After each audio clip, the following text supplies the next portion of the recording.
Tony, dude, here's the thing, Tony. I can't sit there and talk to you about this. I mean, you got a contract at Kentucky.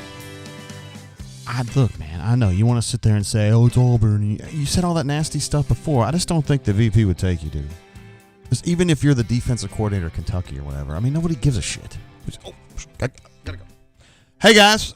Word. Sorry about that. A little surprised that we were starting, even though I started it 5 minutes ago. Word. How y'all doing out there today? I know the first thing you guys are going to notice is that your moderator got his hair did. I'm sure you guys are going to be like, what is JG doing? Well, it's just kind of a thing that I like to do. So, and it's cold in my house. I'm making a statement since the administrative assistant likes it so cold in here that I'm just going to wear a sweater all day long. Of course, I'm a company man. Sorry, wrong side. You can see I have the Rivals logo on. What can I say? I'm a Rivals guy. My goodness, we already had a super chat come through from the main man, Pocket Watch. Thank you so much for that, brother. We're going to give you I got a lot of new sounds for today. Lots and lots and lots and lots and lots of sounds. But we'll give it the DJ air horn for that one.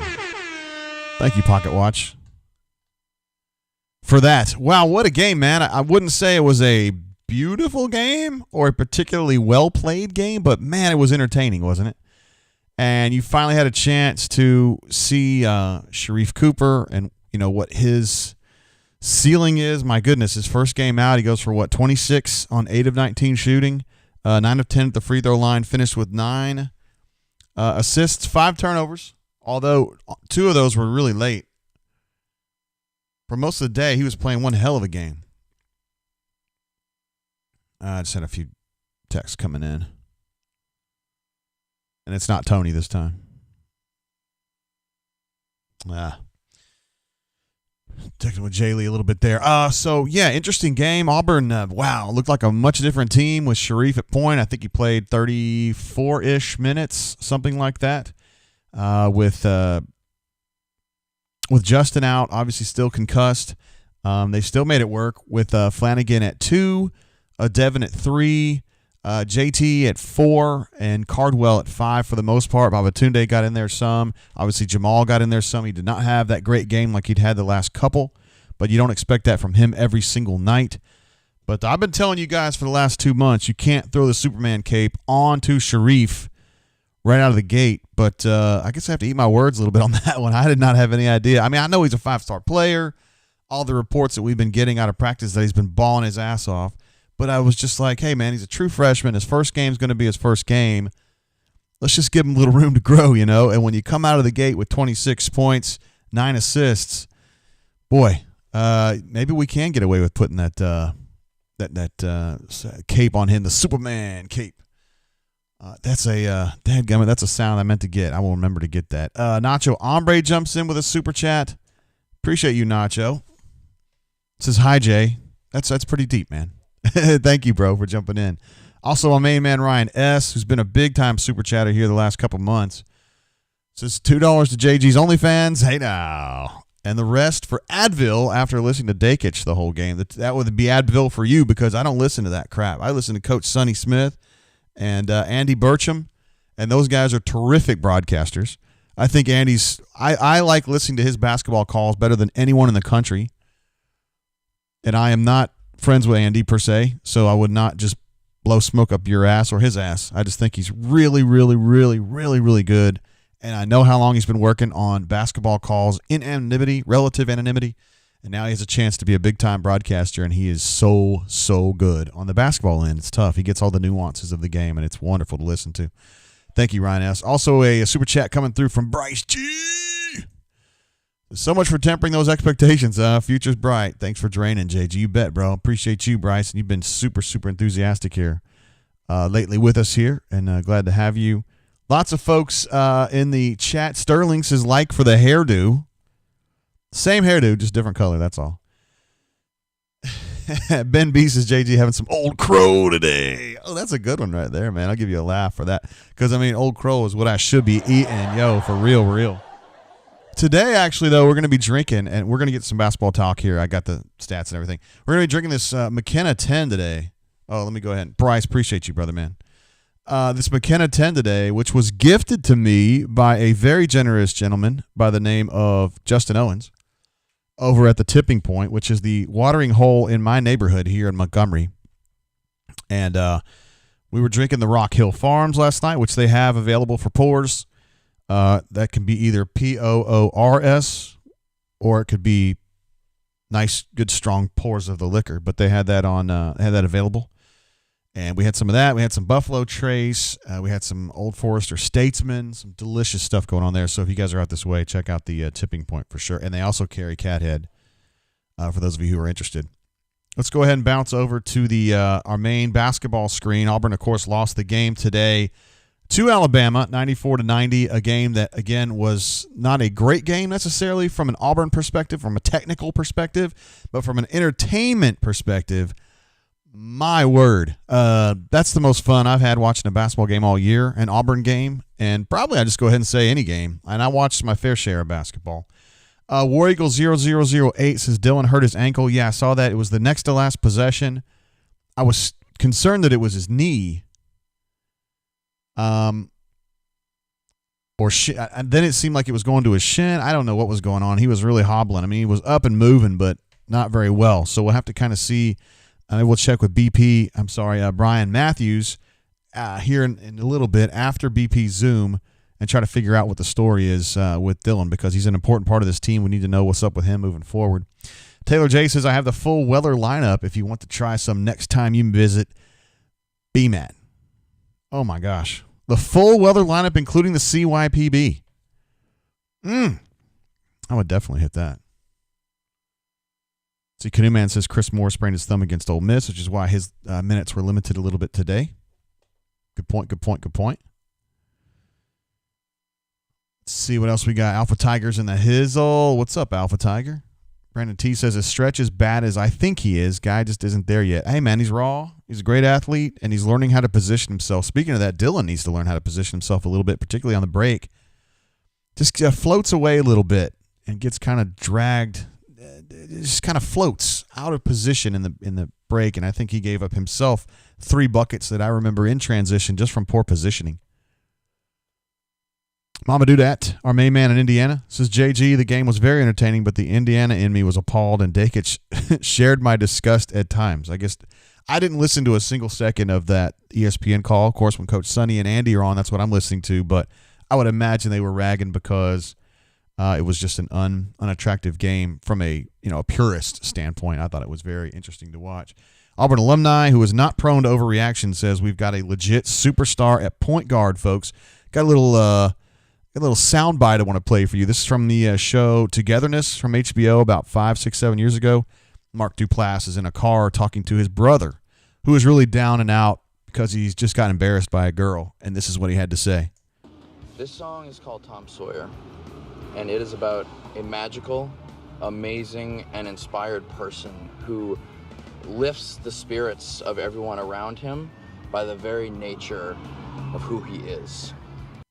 He was talking about Tom Sawyer, the fictional Tom Sawyer, I reckon, in the Rush song Tom Sawyer. But in this case, we're talking about Sharife Cooper, a gentleman who lifts the spirits of those around him by the very nature of who he is.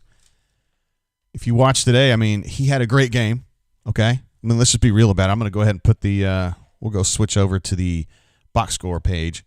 He had a great game, obviously, but I thought that the other players around him, particularly JT Thor,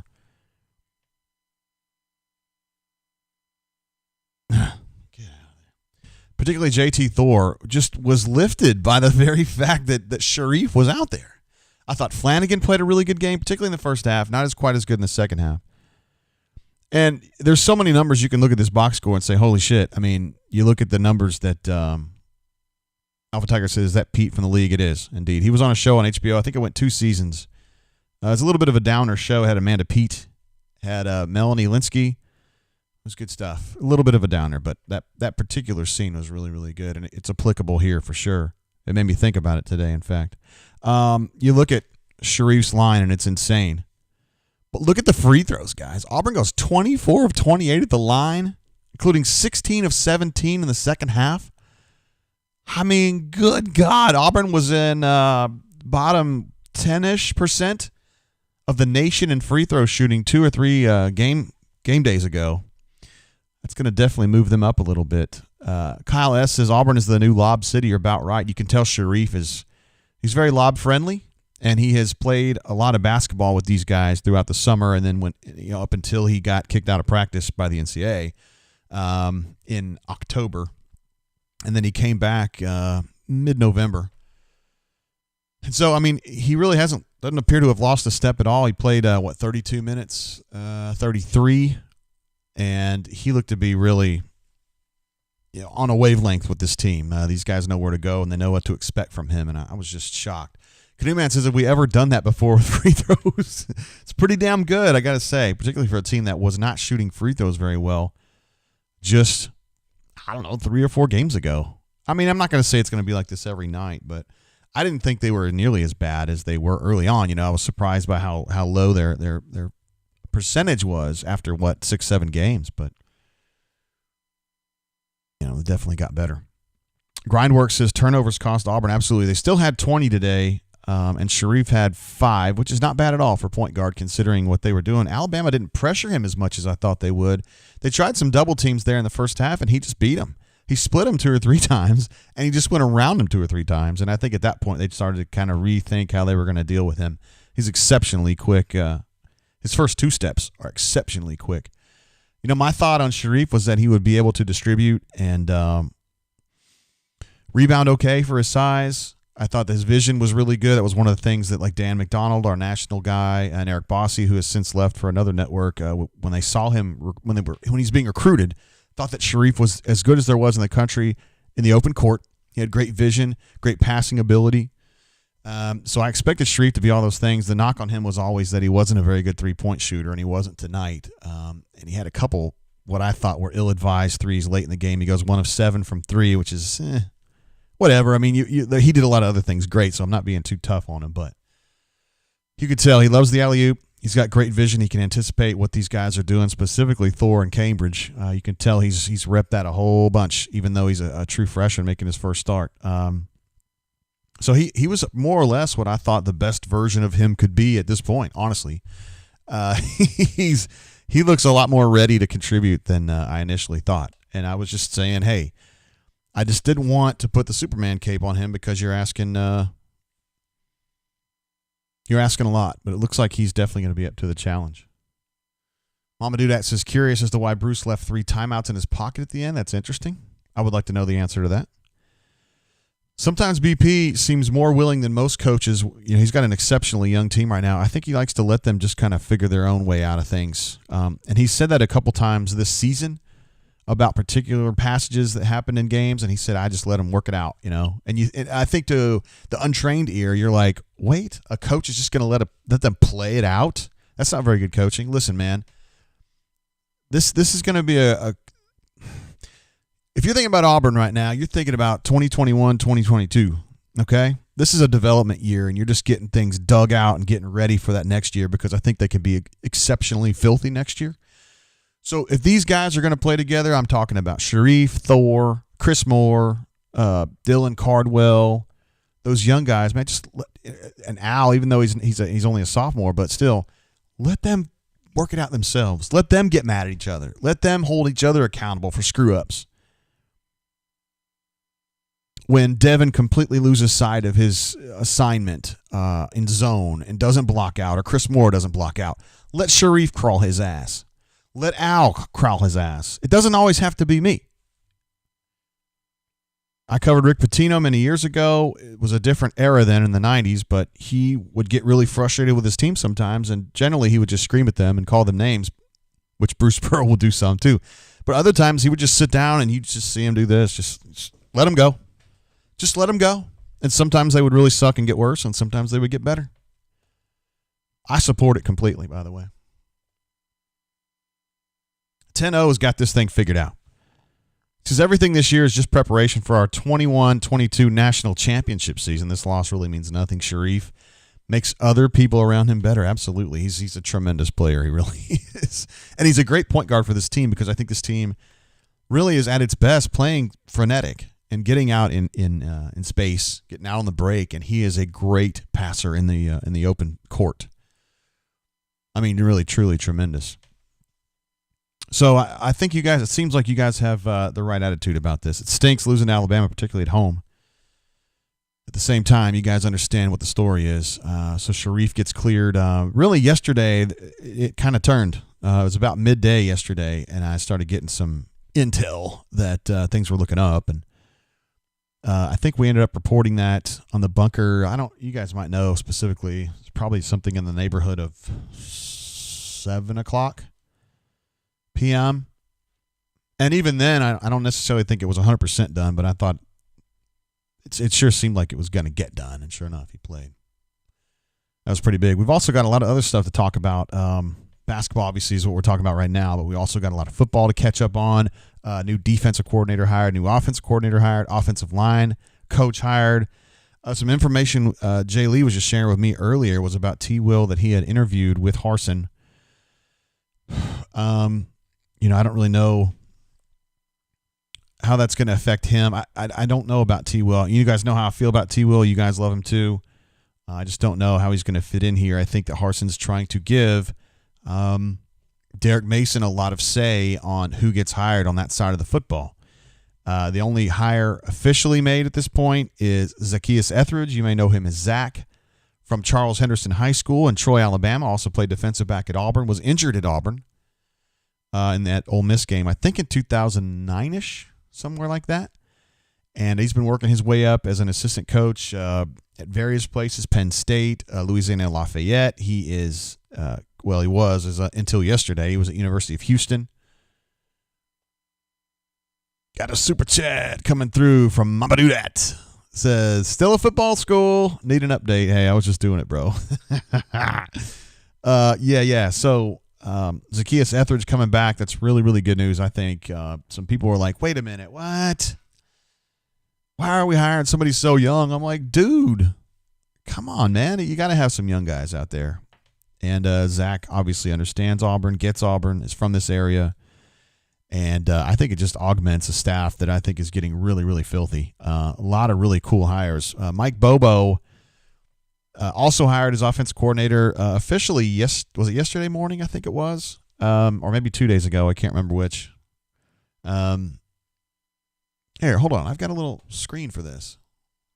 Dadgummit. We're still in basketball mode for the moment, but I do have a football screen made up here.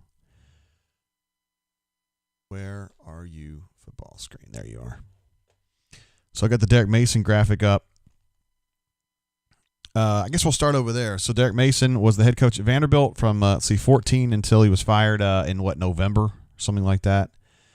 A lot of concerns out there for Brian Harsin and Auburn that Derek had worked out obviously a buyout with Vanderbilt, but since it's a private institution, you don't know the specifics of how that buyout works. And that some people close to Mason that I know, that I've known through the years, were thinking that he might want to just sit this one out. He might want to take a year off. A lot of pressure at Vanderbilt, and he thought he would have a better ending to his reign at Vanderbilt. Just some frustration over that.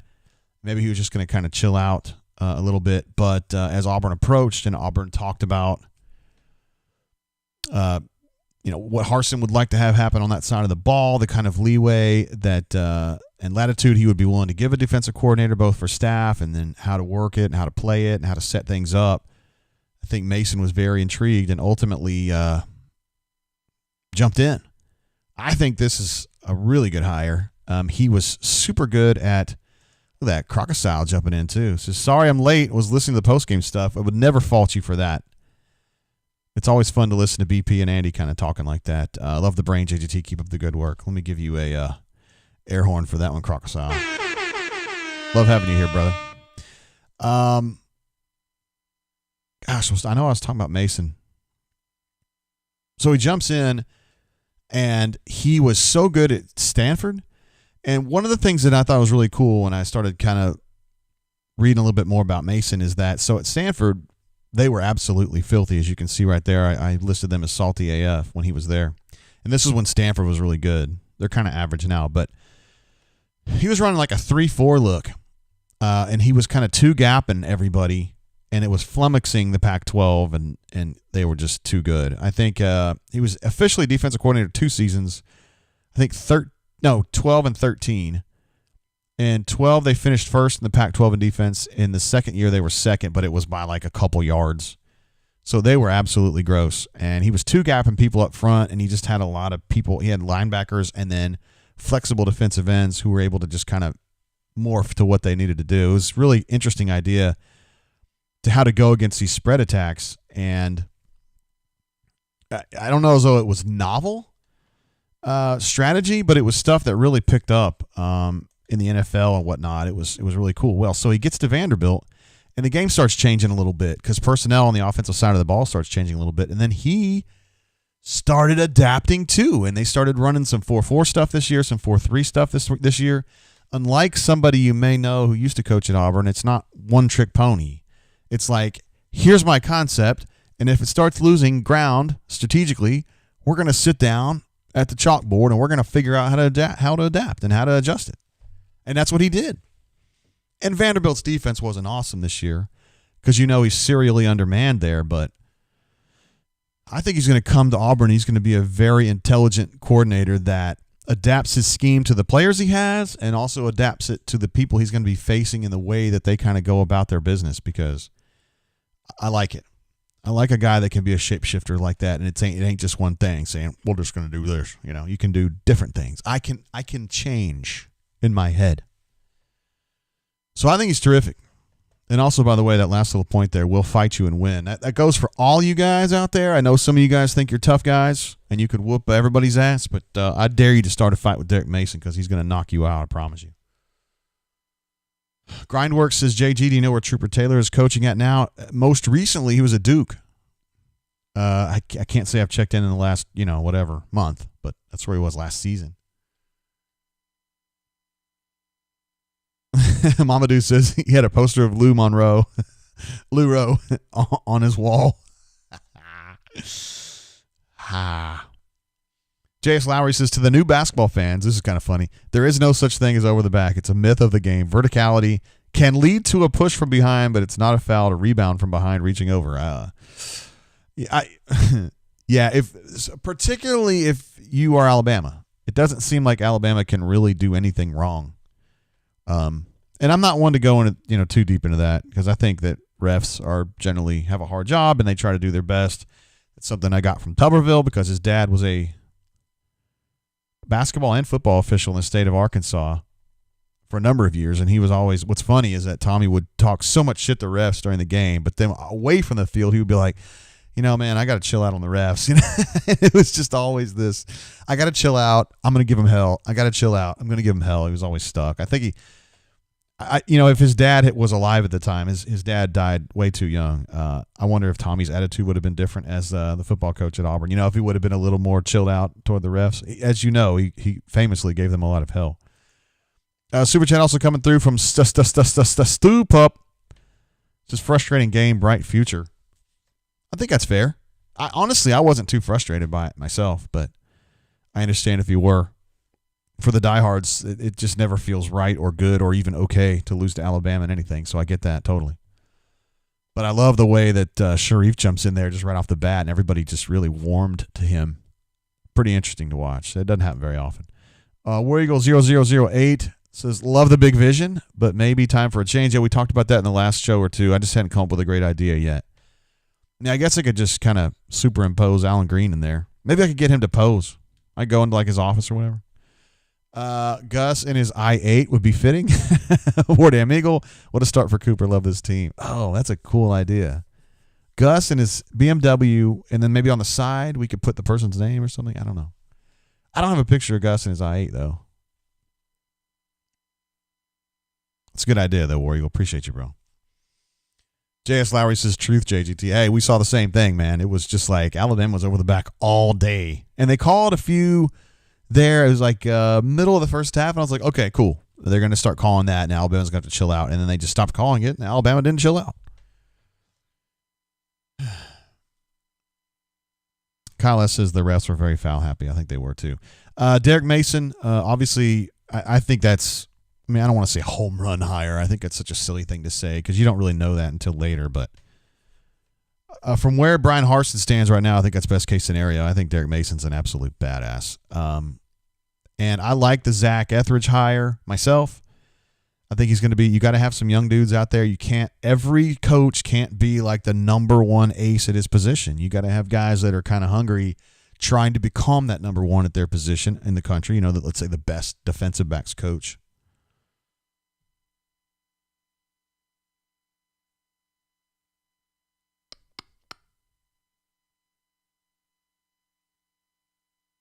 Sorry, I just had a couple texts come through there. You got to have some young guys that are trying to get better, and Mason has shown that he's taken some young guys at Vanderbilt, made them better. So I love it, man. I love it myself. So again, it's Mason and Zach Etheridge so far. Spencer Danielson is one that, had kind of committed to a job at Auburn, but hadn't actually signed it, I guess. He had been at Boise State, and it looks like he's kind of trying to figure out exactly where he fits, either here or at Boise State, with Avalos now hired as the head coach at Boise State. Same thing with Schmedling. Another guy from Boise State that may be over here. He could coach linebackers. He could coach ends. He could be I don't know. He can do a lot of different things. Schmedding. Yes, that's who I'm talking about. So you still need a linebacker coach. They had Zach officially listed as cornerbacks coach, so you could have a safeties coach. Mason himself is a defensive back guy, guru. So I don't know if he would consider doing that and maybe clear out a spot for a special teams coach. I don't really know exactly what the plan's going to be there. They still definitely need a DL coach. I think Brick Haley, who has been at Missouri, who's also been at Texas and LSU in the past, is definitely a name to keep an eye on there. Grindworks says who's going to be the receivers coach. I don't know yet. If I were a gambling man, I would say Brian McClendon, but he's at University of Oregon, and I don't think that would be an easy pull. Crystal Ball does not want to let that one go. So, there's some different things. I don't think it's going to be Cody. And also, Jay Lee had just gotten this information not too long ago that T. Will had met with Harsin, but I'm still a little skeptical on that one. Not because I don't like T. Will, because everybody here likes T. Will, of course, because he's a very likable dude. But I don't know, man. Tenno says, what's the deal with Cody Burns? You have to give me more information on that. I don't know what you mean. What's the deal? He's a Gus guy, and I don't necessarily think you come in here as the new head coach and say, let's just take a bunch of these guys back. I think with Carnell being retained, I think Carnell's another one of these young coaches that I really like. And obviously his relationship with Tank Bixby matters. It looks like Tank is locked and loaded for next season here at Auburn. There was a lot of chatter going around that he might be considering a transfer. But I think once Cadillac gets retained, I think that's it. I think you keep Tank. So he would be huge. Roy Strong says Etheridge has been coaching up NFL quality defensive backs at Houston. He's going to do well at Auburn with the talent we have in the secondary. I completely agree. I think that you need a variety of coaches when you're talking about a staff. You need some old dudes and you need some young dudes. You can't have all of each. You don't want to go too young. You don't want to go too old. And I think this is a nice mix so far. You've got Derek Mason, who absolutely knows what he's doing. I wouldn't call him old at 51, but he's an experienced dude who's run defenses in the SEC and the Pac-12, championship defenses at the Pac-12 level. And then you got a guy like Zach, who hasn't been quite there yet, but he's working his way up, guys. He was just a player like 11 years ago. Caddy Wumpus jumps in, Jeffrey Lee's favorite handle in the entire bunker, and says #free Powell. Appreciate you, bro. Also got some more sounds. I'm just kind of bouncing from topic to topic, but I got a few more sounds. Some of these are going to be introduction sounds for our callers that call in a lot, like Jeffrey Lee. This is going to be Jeffrey Lee's right here. You could drop a tarantula into his shorts and he'll still be cool. Troy Hudson, he's the English language commentator for the La Liga in soccer. I think that's really funny. You can drop a tarantula in his shorts and he'll still be cool. This one, probably more for Dylan Cardwell right here. Sometimes may be good, sometimes may be shit. Christian said that when he comes on, he would like to have this as his opening. Come after me. I'm a man. I'm 40. I don't know. He's not 40, but whatever. Although, I just thought about it. His license plate is Bimbo 40, I think. Maybe there's some significance to that. I don't know. Sam H. jumps in and says, what's the RB situation now with DJ leaving? Great sweater tie combo today. Thank you, bro. It's cold in my house because my wife likes it cold. Okay, so Tank's out. I'm sorry. DJ is out. He hit the transfer portal yesterday. Listen, guys, one thing's for sure, though. Once you hit the transfer portal, it doesn't necessarily mean you have to go somewhere. You're not contractually obligated to anyone to actually leave. Now, you have obviously declared your intention to at least consider the possibility of leaving. For instance, Mark Anthony has been in the portal for, I think, 2 weeks now. He hasn't left yet. I mean, he's probably still going to leave, but he hasn't left yet. And we don't know what's going to happen with DJ. I mean, Shivers is here, and Tank's here. And we'll see what else. The transfer portal is going to be absolutely insane the next 6 weeks. So Auburn's going to be able to add some, and maybe they have to lose some, too, along the way. This is the one I'm going to be playing for Brian when he calls in. If I come in here look swole and big and strong and tough, y'all going to give me that award, right? I did that one for Brian because he's just like, he's a very meek-looking dude. He's very thin. That's Allen Iverson. That was actually from the practice rant, a different part of it. Truly one of the all-timers. And then, of course, I got the practice one because we always have something to say about practice. We're not even talking about the game, the actual game, when it matters. We're talking about practice. You had to have that one. Let's see. Brock says Armani Goodwin would have had an awesome opportunity to Auburn next year. I don't know how I feel about that because if Tank Bixby's going to be here, he's going to be the number one back. He is a hoss, and everybody on earth knows that, including Armani Goodwin. So I don't know, man. I don't know if it would have been an awesome opportunity because I think Tank is an absolute beast, like superstar badass. Not sure he's the bowling ball that like Derrick Henry is, but he's a really good NFL type player. He's going to be really good. So I don't know, man. I don't know. I don't really know a lot about LSU's tailback situation either.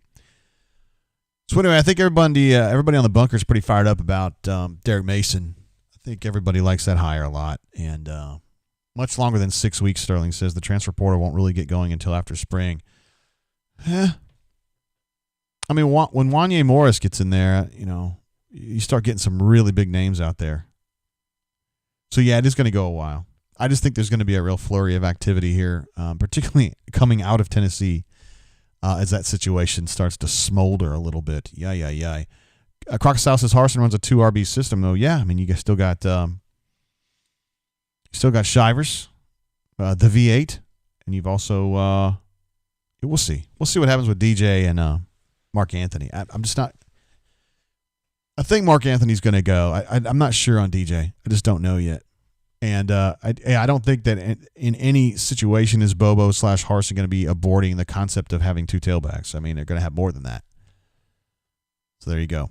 J.S. Lowry says anything on the Cardwell injury. Yeah, I was hoping to hear a little something. But, Brian's, if he's on the Zoom, he's probably not typing to me. Let me check with him real quick.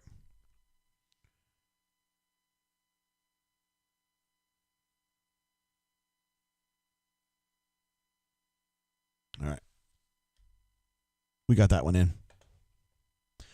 All right, so I also got a Payne over here for Bobo, the new offensive coordinator at Auburn.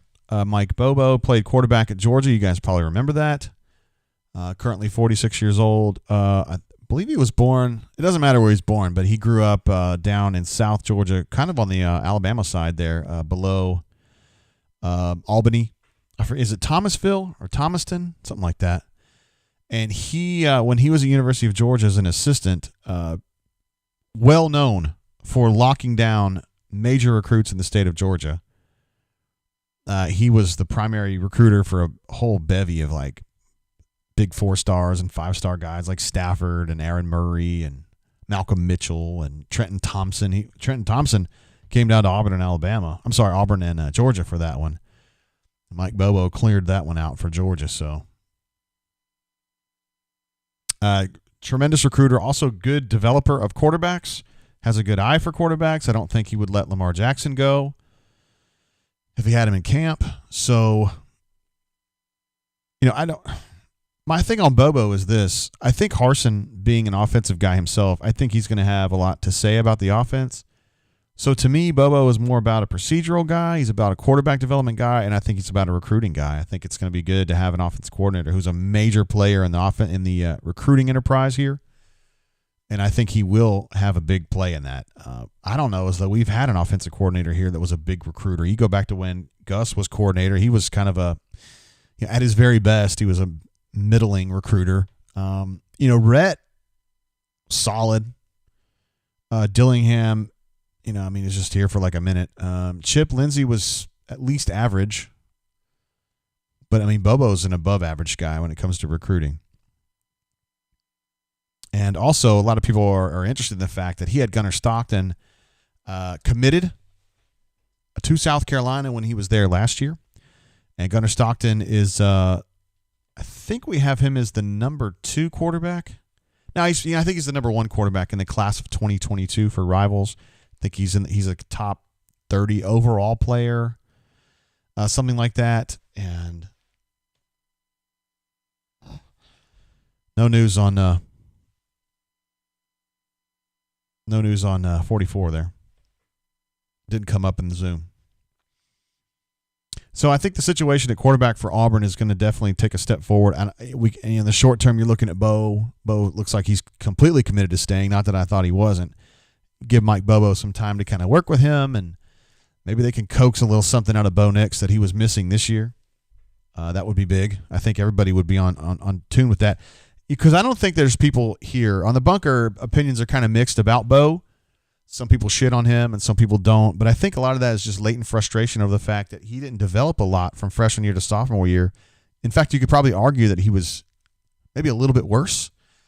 A lot of that goes on to the coaching, I think. Because, Bo, to me, Bo doesn't suck. His season kind of sucked, though. Honestly.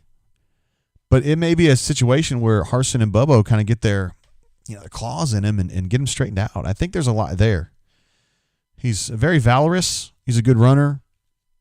His arm strength is at least solid. His accuracy is at least solid. I think he needs some help with not worrying about the clutter that's around him, in real time. Sometimes he gets panicky. I've had some people tell me that they didn't think that could ever get fixed, not in his specific case, but that if you have quarterbacks who pay attention to the rush too much, it's really hard to get them to kind of throttle that down. But we'll see. I think it's a good thing for Bo Nix that Bobo's coming in. Just my opinion.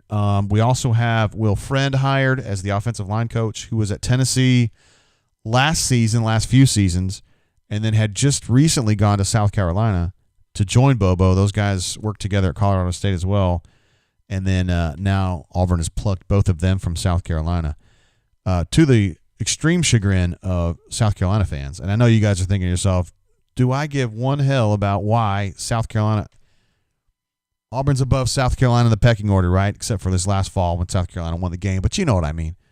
And it kind of looks weird to go steal guys from South Carolina. Are you guys feeling that too? But bottom line is, Shane Beamer, who's the new head coach of South Carolina, I thought he did a good job of keeping Bobo and getting Will Friend there. I think it was smart to me. I don't know, man. I don't know. Derek Mason to me is an A hire. I think he's terrific. To me, Mike Bobo is like a B hire. But if he's going to go out there and get 5 stars out of Georgia, and he's going to get Bo Nix corrected, and he's going to identify the right quarterbacks, and particularly if he gets Gunnar Stockton here, all of a sudden that goes to an A+, right? So it's kind of like, we'll just have to see how that goes. AU Taxman notes that Tennessee has 5 5-star offensive linemen. So Will Friend obviously was doing something right. I think I just fired a say. One thing I want to do here real quick, it's going to take me just a second to get this put together, but to kind of look at the coaching tote board as far as, I've got this at the top of the bunker. It's now stickied, by the way. Let's see if I can get this on one page for you guys. About just kind of like the tote board of who's been hired, who's been looked at, all that kind of business. I'm going to do a little screenshot here, and we'll just kind of work our way through. I think you guys are all interested in hearing some of this chatter. All right. I'm going to probably put this over the Bobo thing. I know it'll be kind of ugly, but it's just part of it.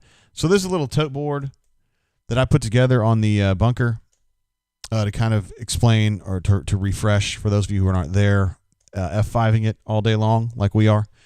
What's going on? We talked about Bubba. We talked about Friend. We talked about Carnell being retained yesterday, which I think is a big development. It certainly keeps Tank placated, and that's probably a win right there. Brad Bedell, one of the guys from Boise State that was immediately going to stay with Harsin, is going to be an offensive assistant of some kind. We think tight ends, but we're not sure on that. But he's definitely going to be on the staff. Derek Mason, again, defensive coordinator, Zacchaeus Etheridge. Spencer Danielson, to me, it looks like he's like committed to a job or something, but may end up going to Boise. I don't really know what the story is on that one. Off the field staff hired. Jeff Pittman's already working as the new strength and conditioning guy. He's already in there doing it. Brad Lorando is the chief of staff. He's kind of like Harsin's liaison to basically everything. He has a background in being a like an SID, like a publicist type person. So he understands kind of our job and Kirk Sampson's job, who's like Auburn's chief football publicist. And he understands the coaching side of it too. So he's in a unique spot there to help. Darren Usher, director of player personnel, who's been talking to recruits, came over. He had the same job at Boise State, and he'll be doing the same stuff here. Kind of understands, in a general sense, what Harsin, the kinds of kids Harsin likes, et cetera, how he likes to set up his visits, et cetera. So on the field coach is being considered / pursued. We were asked earlier about wide receiver coach, what they might be thinking there. McClendon, to me, is probably the number one guy, wide out coach. He's at Oregon right now. He was at Georgia along the time that Bobo was there. He is considered a top-tier recruiter, and he's done great work with his receivers too. I think he's the Rolls-Royce of wide out coaches in college football, in my opinion. I don't know if he can be pulled away from Oregon. Maybe he can. Maybe he can't. I put a line through Des Kitchings because Auburn doesn't need a running back coach anymore now that Carnell's here. Treveris, a lot of people were interested in having T-Rob come back. He had served as defensive backs coach here. He had played defensive back as a safety here at Auburn from like 99 to 03, somewhere in that range. And he was the defensive coordinator at South Carolina, obviously a Will Muschamp loyalist to the hilt. He ended up going to Miami. He's going to coach DBs at Miami. Basically, the way I understand it is he had an opportunity to come here or Miami, and it was just kind of like, which one is a better fit for me? And ended up going with Miami on that one. So Zacchaeus Etheridge is going to coach cornerbacks. That means somebody's going to be coaching safeties, and we'll just have to figure out how that goes down. Brick Haley, who is a defensive line coach at Missouri. A lot of chatter going around right now that Ted Roof is going to actually end up being the D coordinator at Missouri. I don't know if he would want to keep Brick Haley. I don't know if Brick Haley would want to stay there. I don't know. So I don't know what to tell you about that one. Schmedding, as I mentioned earlier, was one of the guys at Boise State, one of the major defensive guys at Boise State.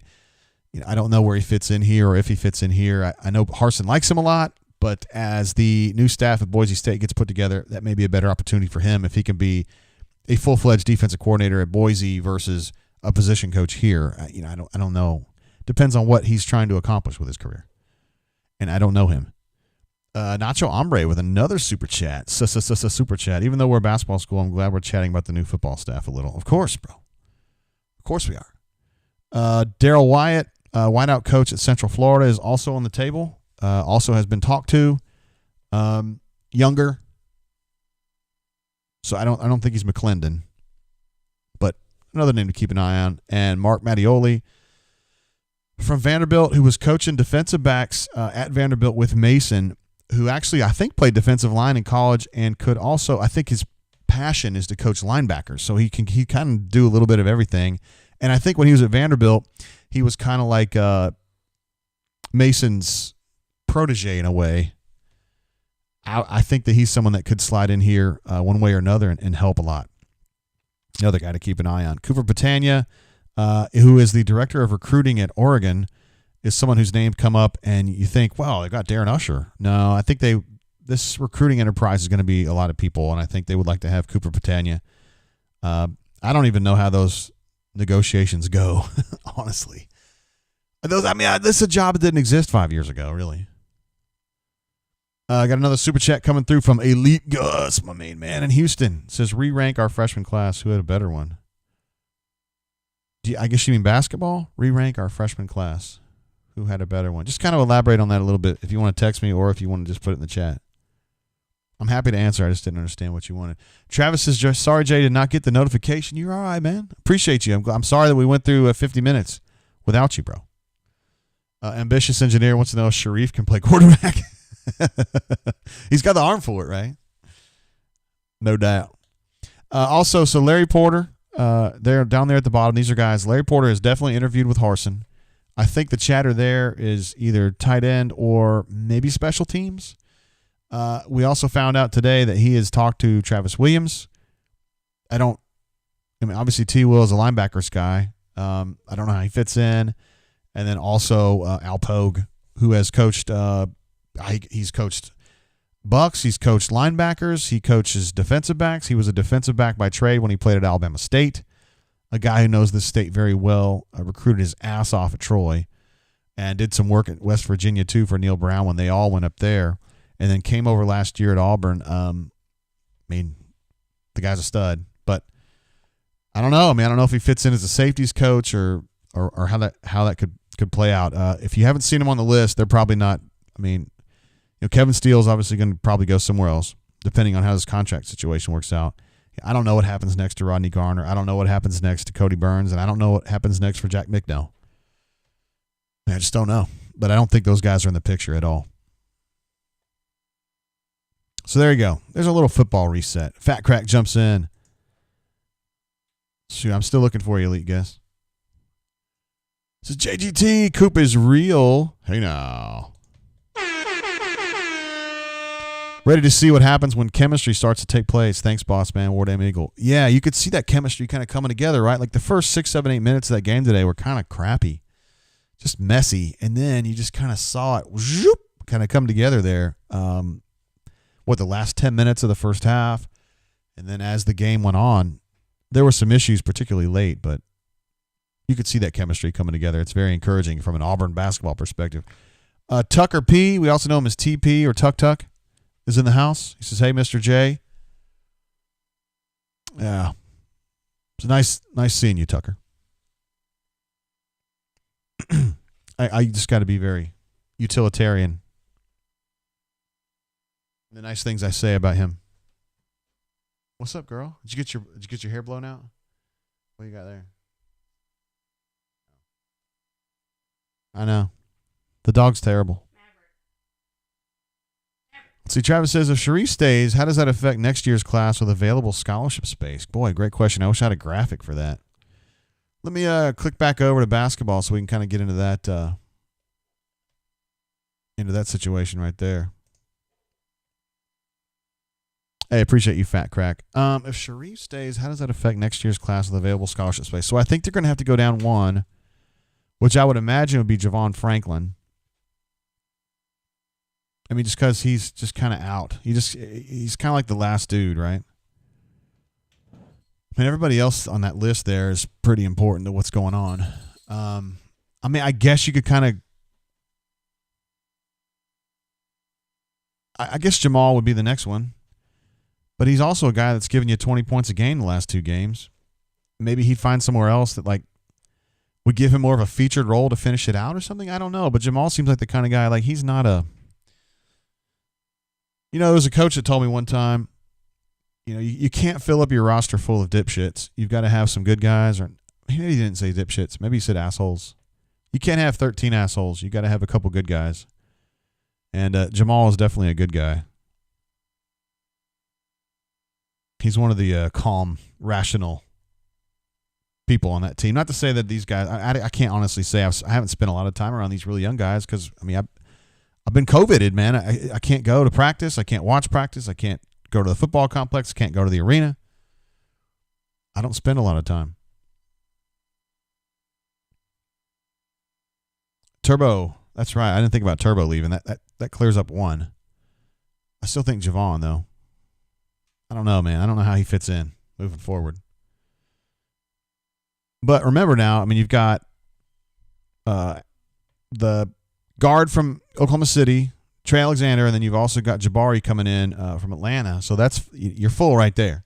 So if you're going to add anybody else, let's say you want to go out and get another point guard to kind of just back up Sharife or whatever, and they probably need one because I don't think that's JP's real life there, then you're going to have to kind of figure that out with Javon or whatever. Well, JS says we have 2 now that Turbo left, but again, they've got 2 coming in, and you going to make space for those 2 no matter what. So Canoe Man says Jamal has really stepped it up a good deal this year. Right, he wasn't super awesome today, but I agree with you. He's been playing better. He's been really good the last couple games. I hate to think what would have happened without him in these last couple games. Scoot Henderson, Brandon Teal talks about, I believe he's another full year out. So you're looking even further down the road there. I mean, he's a high school class of 2022, so he wouldn't be here for a whole full more, one, not next season, but the next season after that.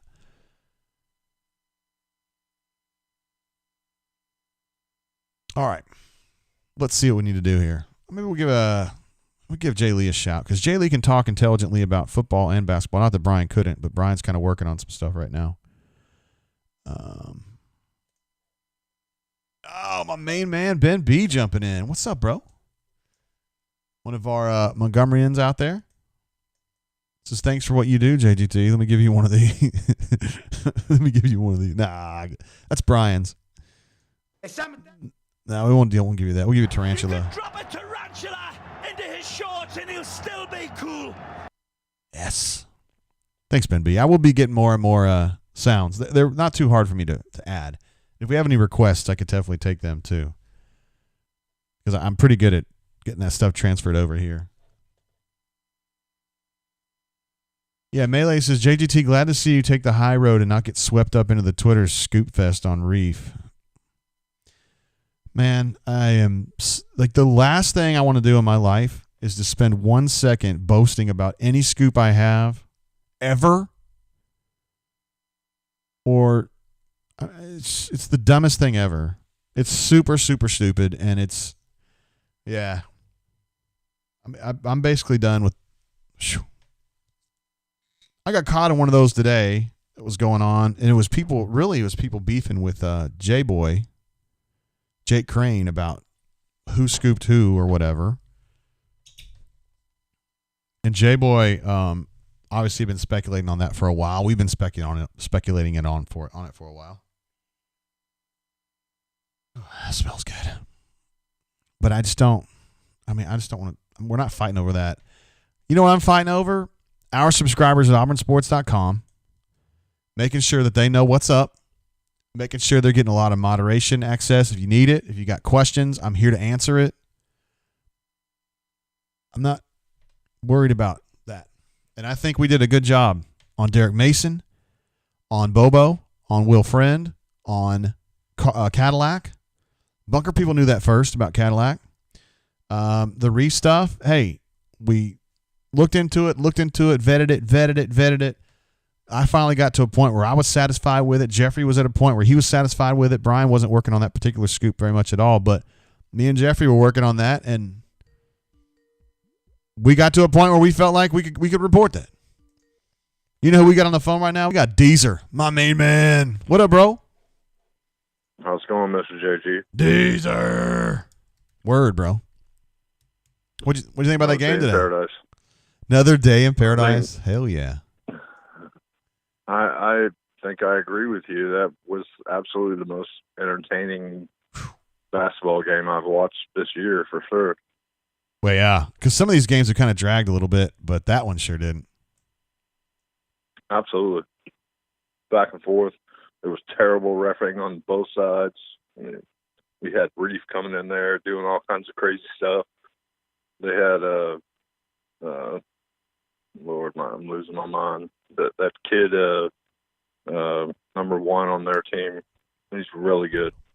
Yeah, not worried about those tools. I'm just worried about Sharife Cooper, man, breathing some life into this program, man. Not that it was bad; it was good, but they were getting pushed around a little bit. We were desperate for a point guard. Yes, exactly. Good, well said. It was against Ole Miss. It was almost unwatchable because we didn't have a point guard, and somebody apparently got on the phone and fixed that. And maybe it needed to be done sooner. But wait till JP comes back and we got a backup point guard too, because that's not really his spot, but it'd be a heck of a thing to have two guys that can handle the ball and another guy like JP out there shooting. And I'll tell you what, Sharife, some of the plays everybody saw, but the plays that he made that most people miss are just the early passes on breaks and just the regular running half-court offense. It makes a ton of difference, and that's his first game.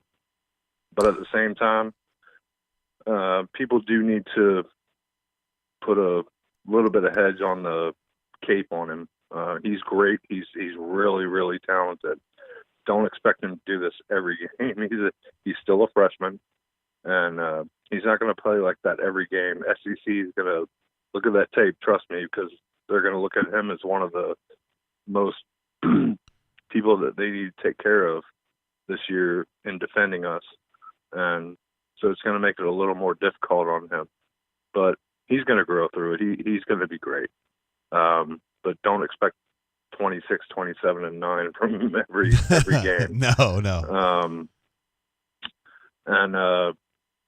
I mean, it was excellent to see him play. It was absolutely beautiful. They still need to clean up a lot of things. I mean, they're such a young team, and I think that Sharife will probably stay at least one more year. It's very hard for a point guard to break into the NBA after 1 year in college, and he is not even going to have a full year. So that's going to be very, very interesting next year. Yeah. So for sure. Also, some concern with you, Deezer, on a personal level. I don't know if you want to talk about it on the show because you can just tell me to kiss my ass. But no, your health isn't necessarily the best thing going on right now, right? No, not looking real great. But we got our gloves on and we're going to be fighting. So you haven't had a real good. You have not had a great run the last few years, have you? No. Well, you know, stuff happens to good people. Yeah. Well, the Bunker Prayer Warriors are out, including myself, and a lot of support for you out there, Deezer. So you got that going for you, and that's good. Well, I definitely appreciate that. There's a loving family in Auburn, and that's where my heart is. So I definitely appreciate it. All right, bro. You behave yourself out there.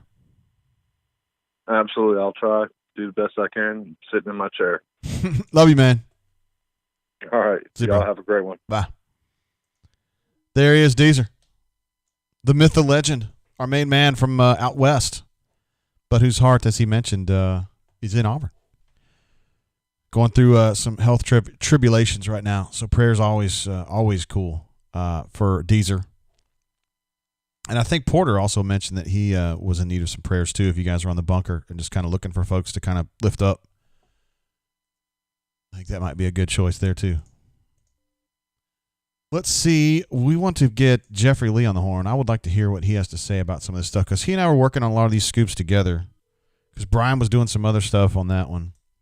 So I wouldn't mind to get some background information on that.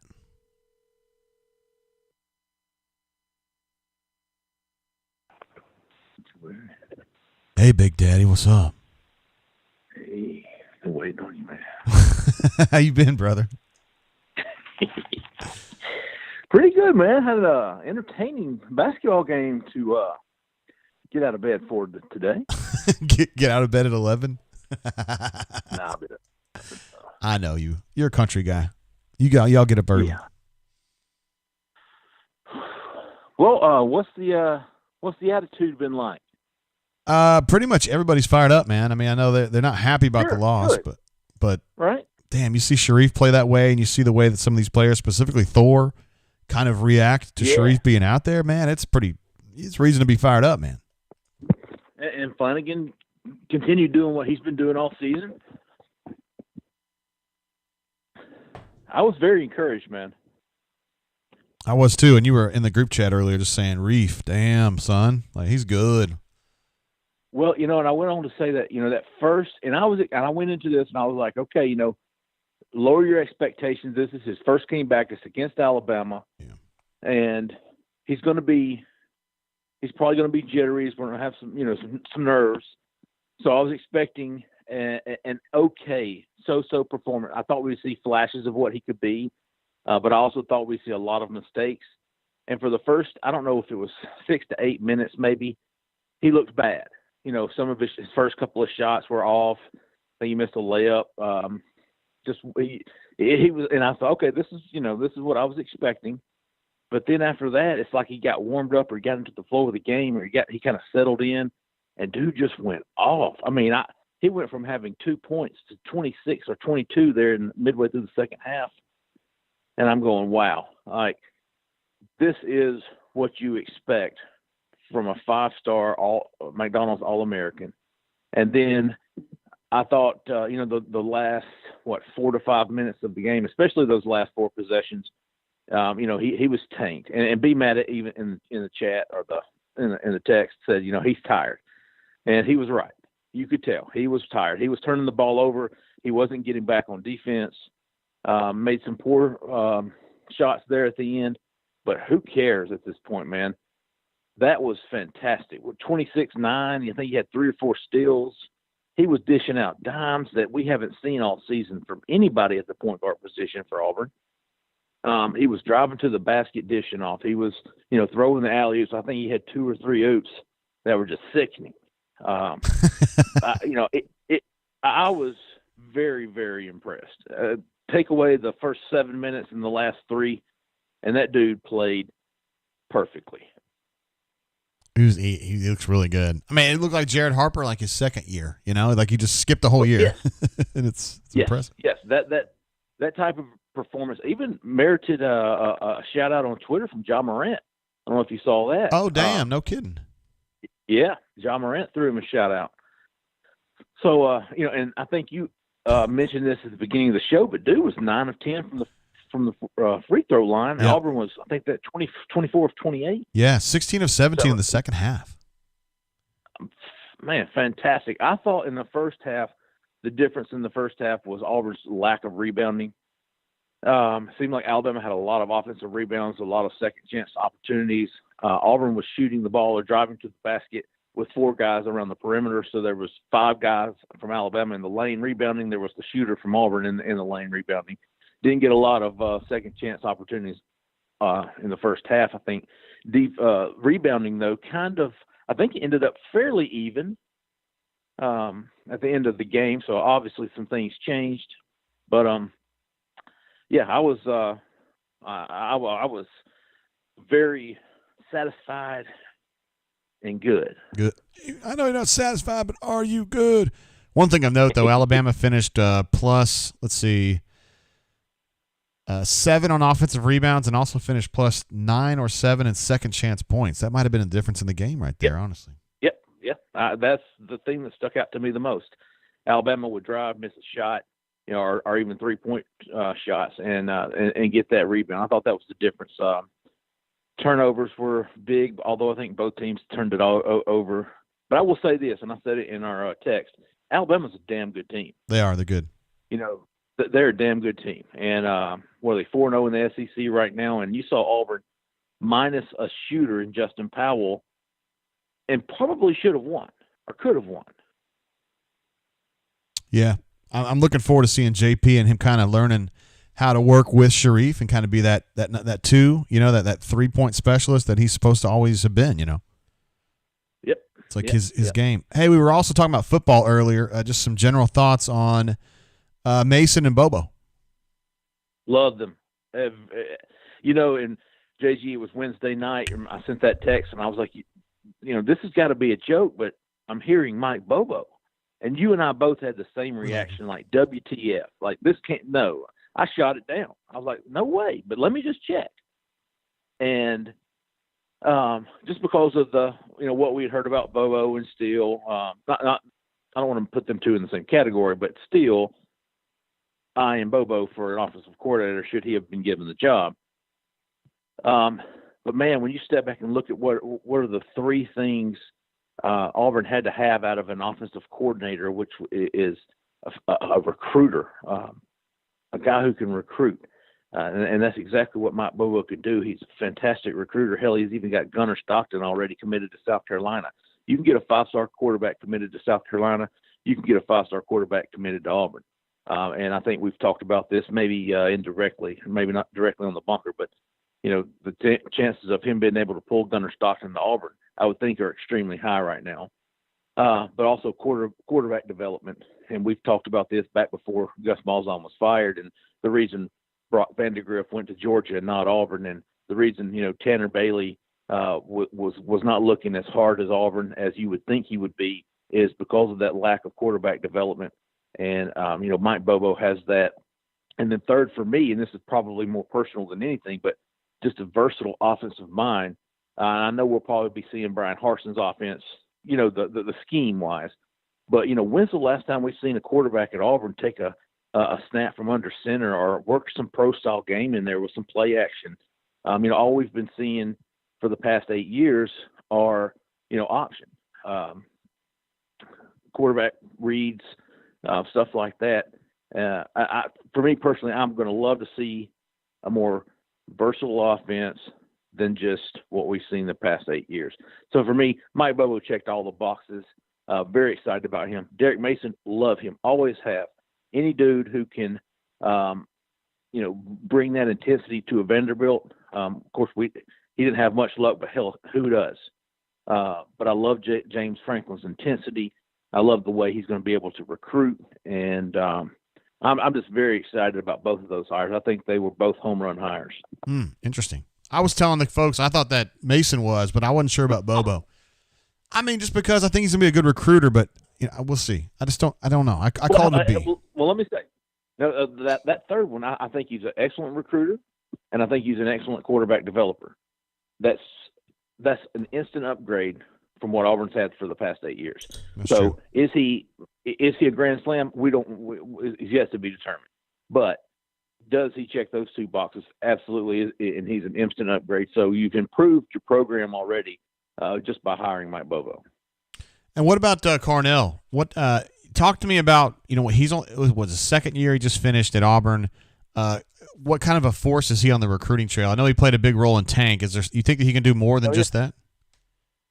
Yeah, absolutely, man. I think Carnell's a fantastic recruiter. I think he's more of a position guy. I think he's more of a running back recruiter.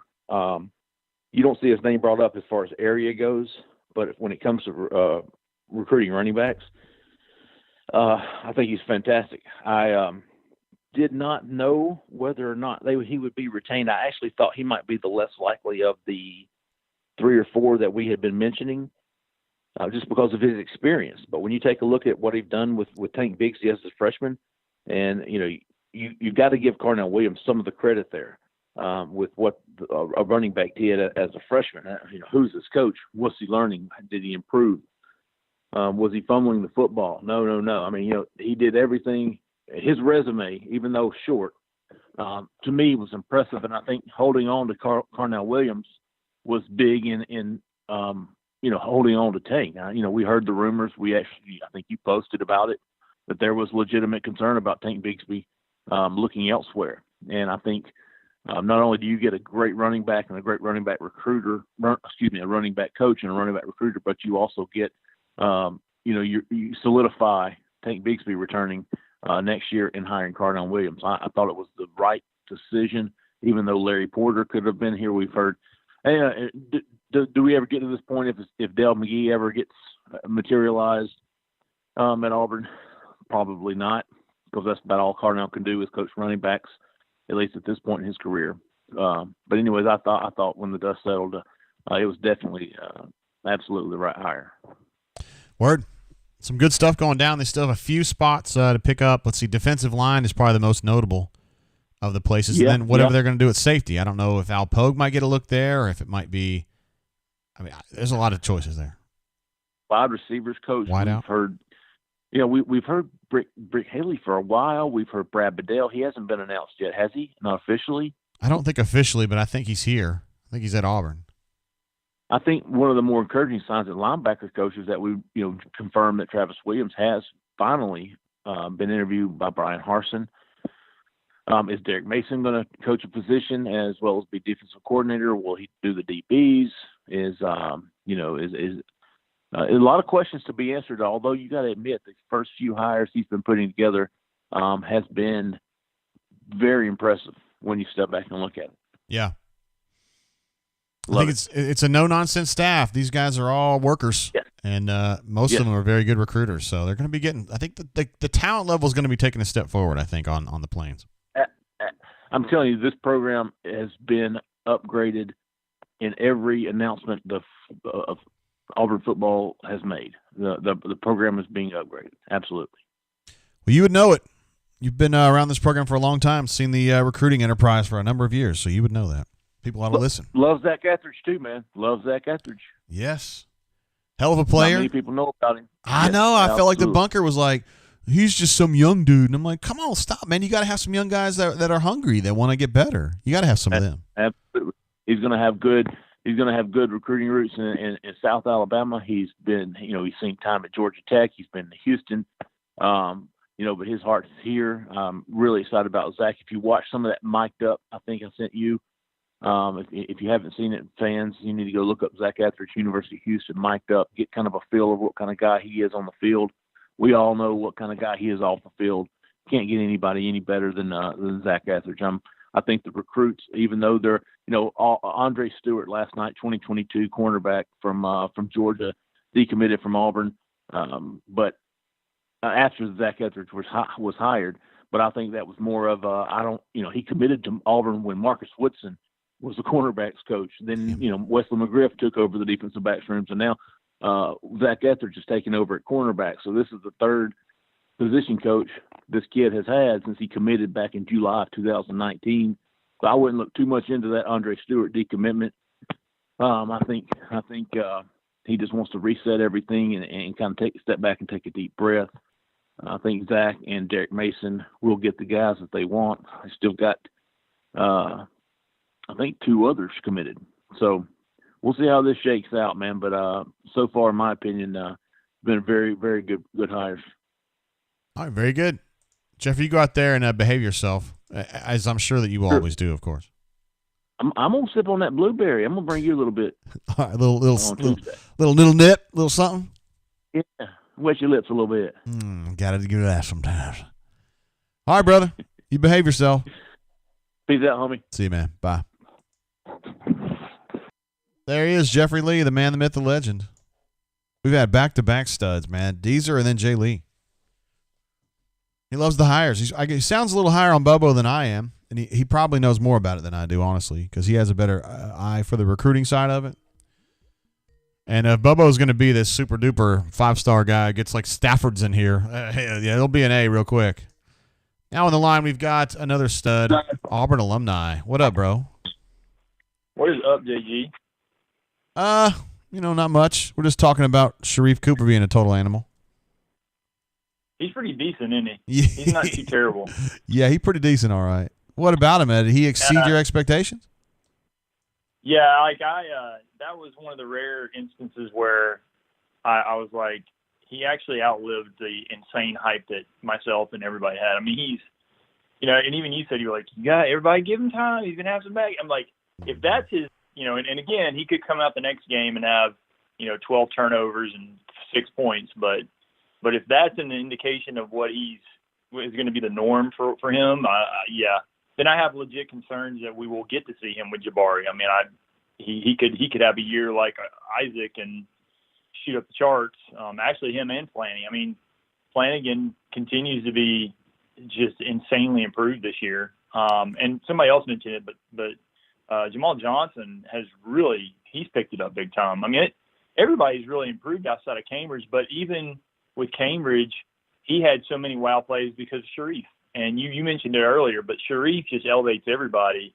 And the style of play that he runs, on top of the fact that he played with half our team in high school or in the AAU circuit. So it's going to be fun seeing what he's going to be doing and, give him another 5-6 games, get JP back in here, so he can get a blow, and we have a legit ball handler that can run, point number 2. The other factor too, JG, is I'm thinking about all these wide open shots that JP is going to have when Sharife's driving and kicks it back out, because his vision is just crazy. Like the pass, Thor, where he wrapped around, I think there were 3 guys that collapsed down on Sharife, and he wraps it over to Thor, and Thor puts it up. That's the biggest thing with me, is just his vision, and even getting us out in the break quickly, and like he had several really nice passes up to Jamal early on, just trying to get that break going fast and smooth, and we look like a flowing offense when he's out there. I mean, and I like Dan Dakich. I mean, he complains a good bit, but he was also singing a lot of praise about this team. He even said, if you're going to beat Auburn, you better beat them this year, because this group's going to be ridiculous. But we definitely look like a mess without Sharife. And then he comes in there, and it's like poetry in motion, outside of the last minute or so. But that's, he's still a freshman, and obviously, the half court, the Jared Harper 3 was not a wise choice in the tight game, but it's hard not to come away from that and have nothing but just excitement. Not just from him, but Thor had his moments. Flanny, Cardwell is just a monster. That guy, and he's such an energy bringer. I mean, he's basically Horace, but he's Horace, I think, with better skills. I mean, just awesome. A lot of sunshine, all kind of sunshine pumping out of here right now. Hey, for the B-ball team. I'm putting a graphic up on the site right now, or on the show, I should say. And these are Flanagan's numbers year over year. The top numbers. I know you can't see these Auburn alumni, but I can read them to you. The top numbers are the current ones, and the bottom numbers are from last year. His free throw percentage is up 28 points. His 2-point percentage is up 10 points, and his 3-point percentage is up about 25 points. I mean, he has improved more than any Auburn player I've ever seen in 1 year. His numbers are stupid.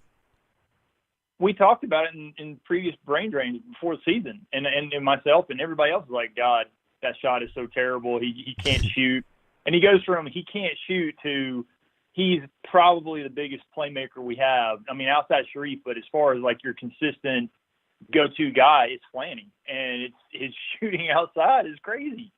And then not at that level, but Jamal is right there. I mean, everybody was like, Dad's got to get transferred out of here. He's not bringing anything to the table. And Jamal's been very, very solid this year. So if you look at that, and then you look at the jumps that like McCormick made and Samir made and all these guys in year 2, year 3, that's where the sunshine goes to like nuclear levels when you think about that. And then you think of guys like Thor and Cardwell and God help us, hopefully Sharife for a year or 2.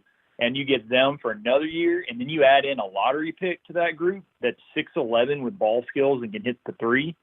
Not to mention Alexander too. I mean, anyway.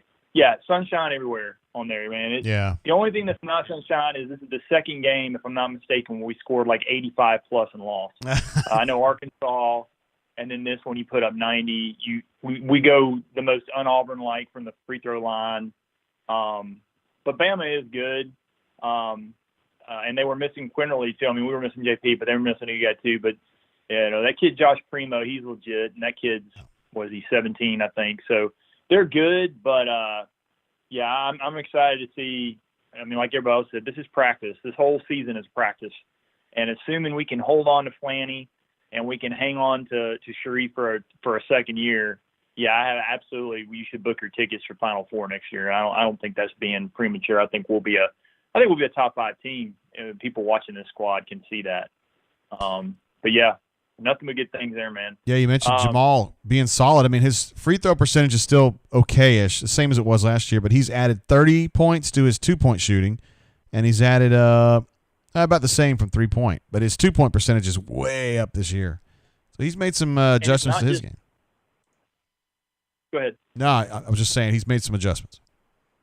Oh, yeah, no, and it's not just that, Jay, but you can tell, too. I'm sure it's his style of play. Last year he was purely – popping 3. He would never, ever drive in.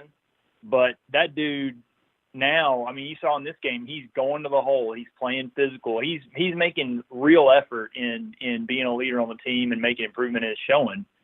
So, yeah, I mean, This is classic Bruce. I mean, same thing. Samir, look at Samir last year, and then look at Samir the year before. Samir was solid, but Samir wasn't the Samir we saw last year. And this is almost becoming routine with Bruce Pearl, is a guy that everybody will be like, I don't know how he's going to contribute next year, and then he's going to end up being one of the stars of the team.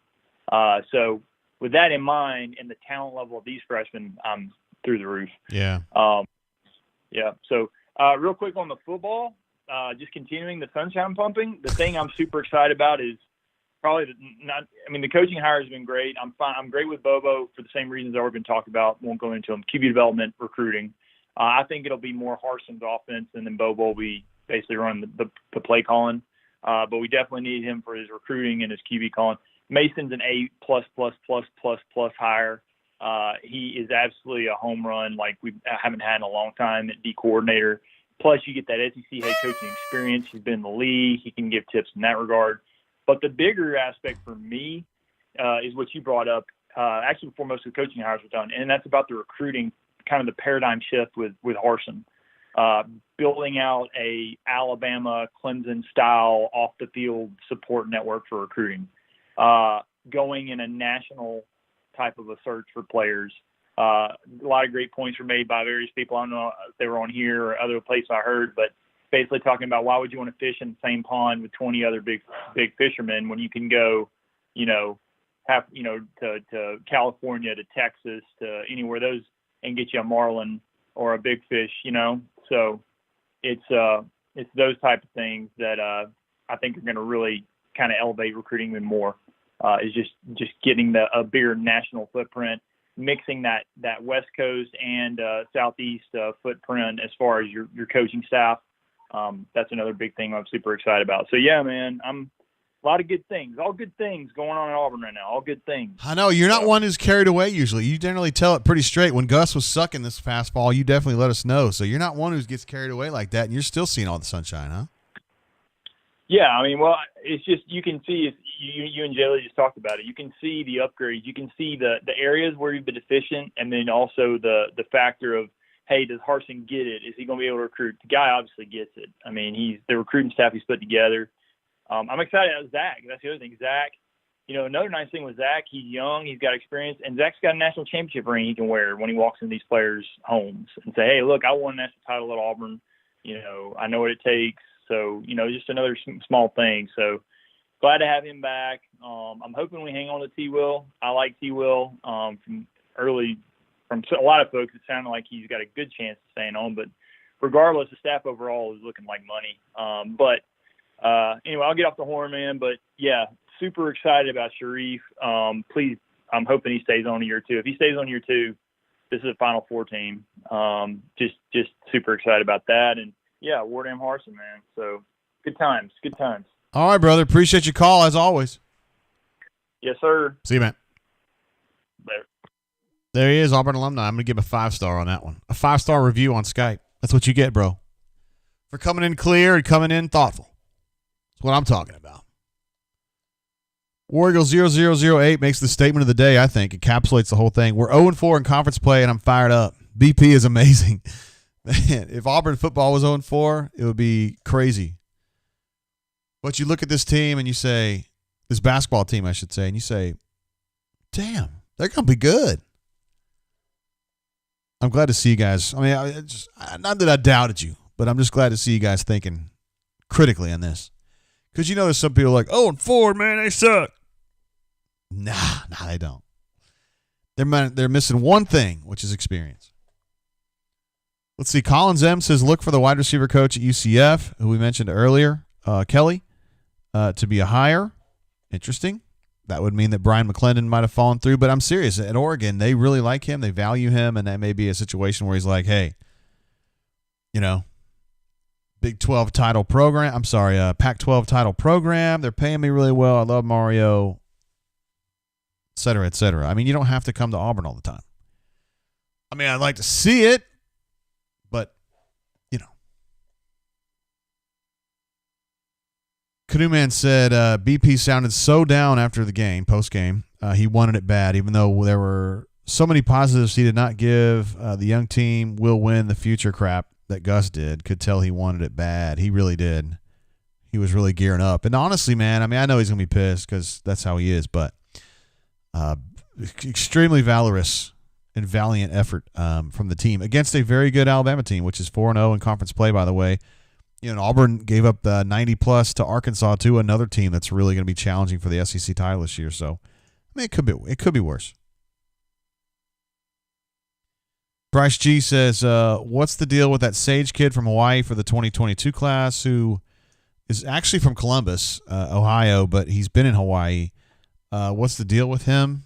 The deal is that he's committed to Auburn, and they love him. They think that he has the chance to be like a maybe like a well, I don't want to compare him to Babatunde Akingbola, but a really tall dude who can do some different things, who can actually work in transition. Like the dude that went to North Carolina. I forget his name, though, from Georgia. Forgot his name. So the deal is that they really like him, and they think a lot of him. And they felt like they were getting on someone who was going to be an absolute monster, and that if they got him committed early, they wouldn't have to worry about it. You know, like Kentucky or Kansas or North Carolina coming in. Matt B jumps in with a super chat. No message offered, no message needed, brother. Thank you very much for that. Let me give you a little super chat air horn for that one. Hey now, there we go. Man, you know, I thought I had done so many noises, and it turns out I've only done like 6. But Auburn alumni did say something about practice. He's like, it's just practice. And I was going to play the practice one, but it's too long. I didn't want to run him over.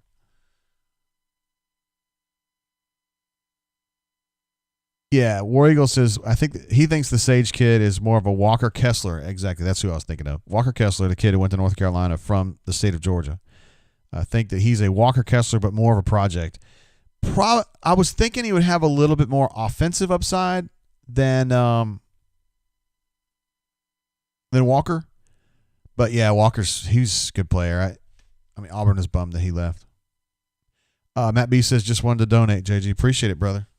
Appreciate you supporting the show and the stream, just by being here, but also for super chat, and that's badass too. Thank you, sir.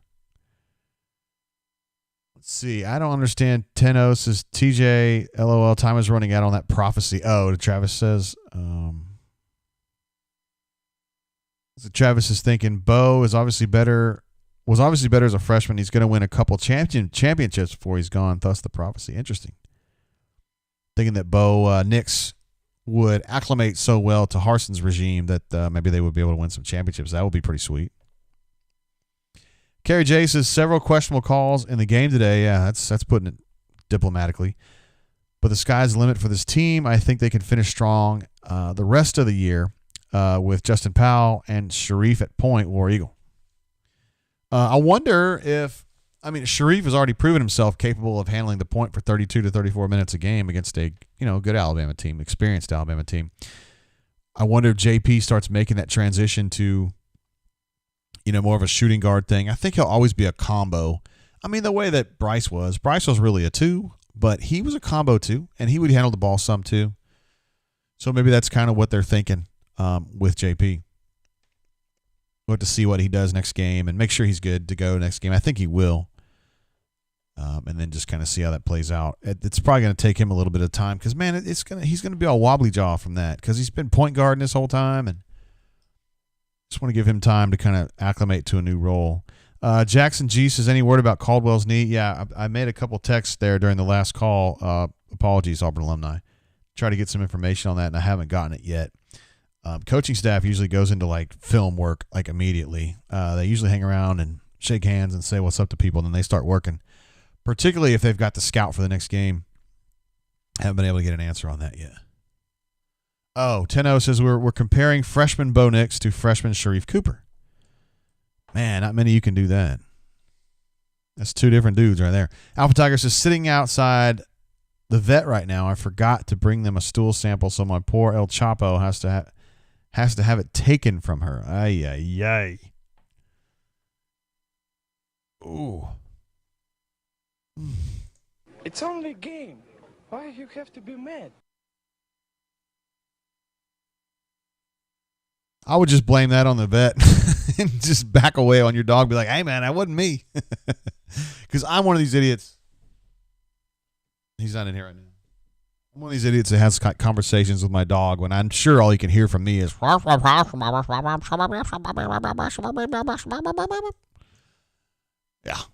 By the way, I got this thing on my lip right here. You probably can't see it because it's hidden by the mic. But I got stabbed by my dog last night. He's a little pug, and he jumped up on my face and caught my lip. I was like, "What are you doing? Don't do that." Canoe Man jumps in. My man who says he got hurt. One of my all-time favorite Gus moments. That's his bunker avatar. He says, if you liked Coop's debut, please smash the like button. Hey, now. I'll give you a DJ air horn for that one. Yeah, I'm trying to think of my favorite.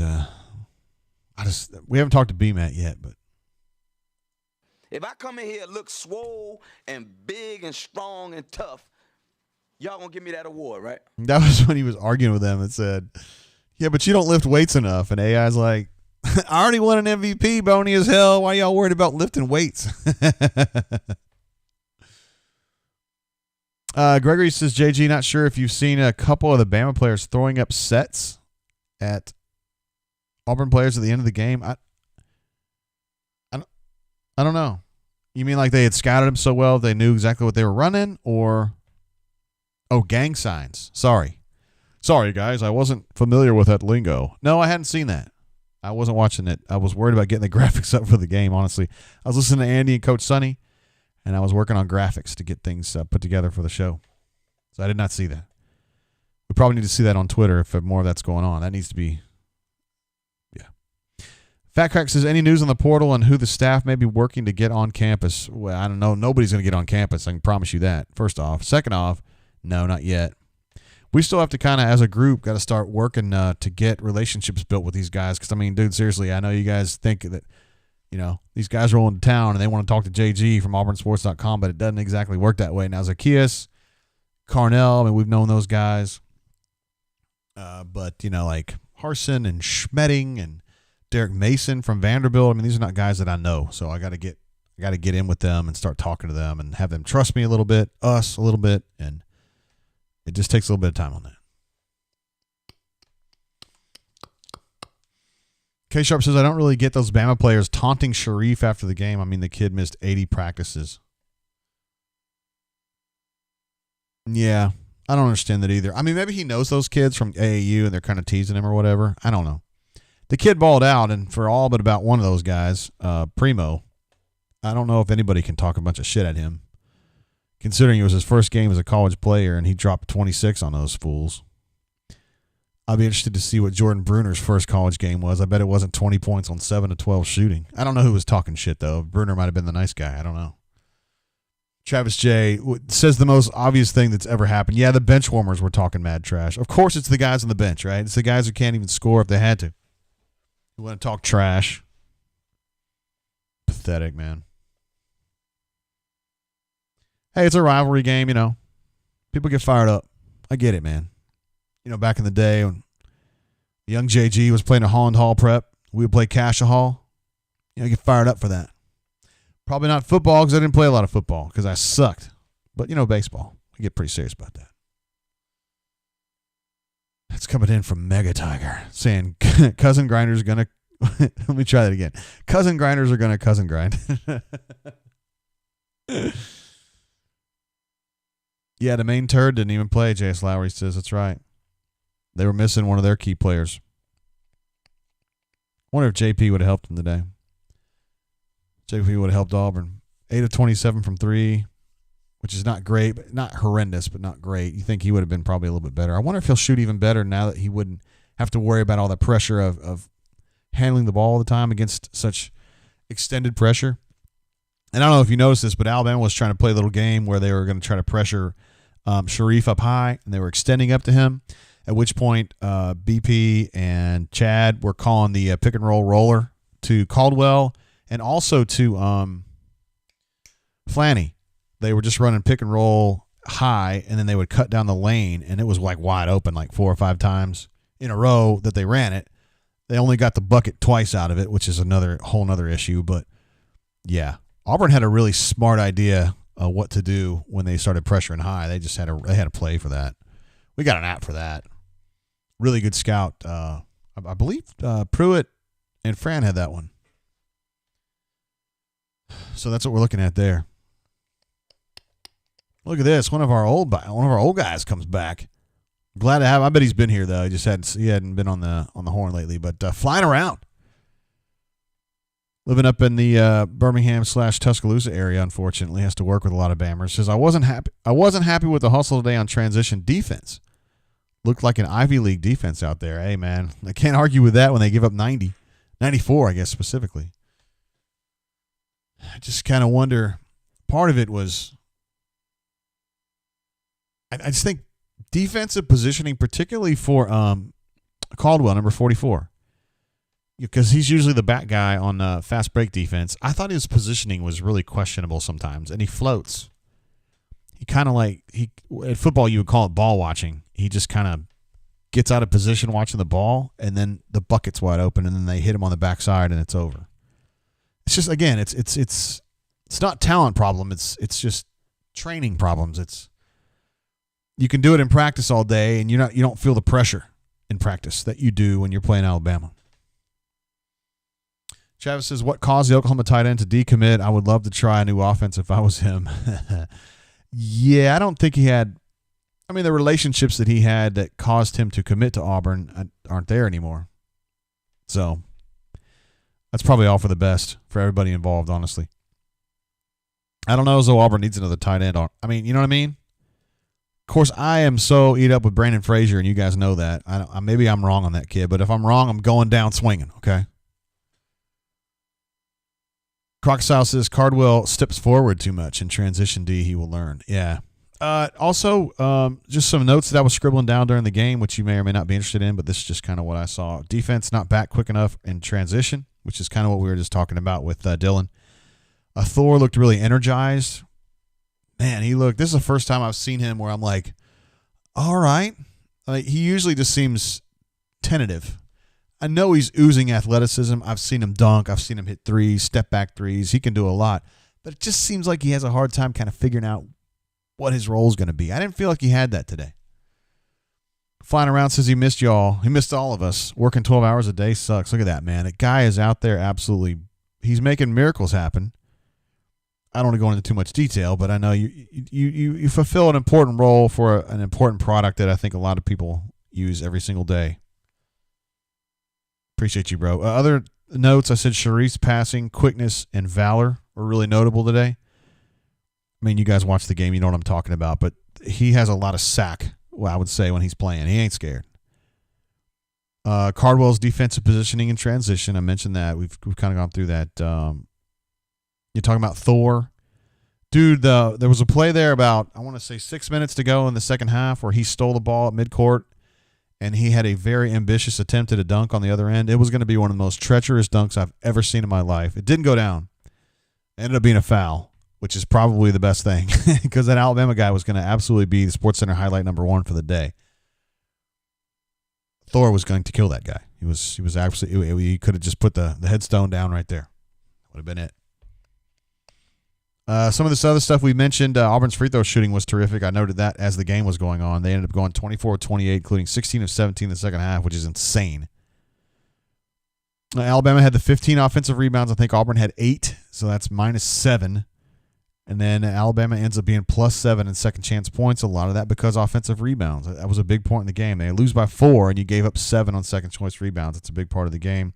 The turnovers, even though Sharife, I thought, brought a lot of stability at point guard, and he wasn't a turnover problem at all. I mean, 5 turnovers for him, considering how long the ball was in his hands, not a big deal.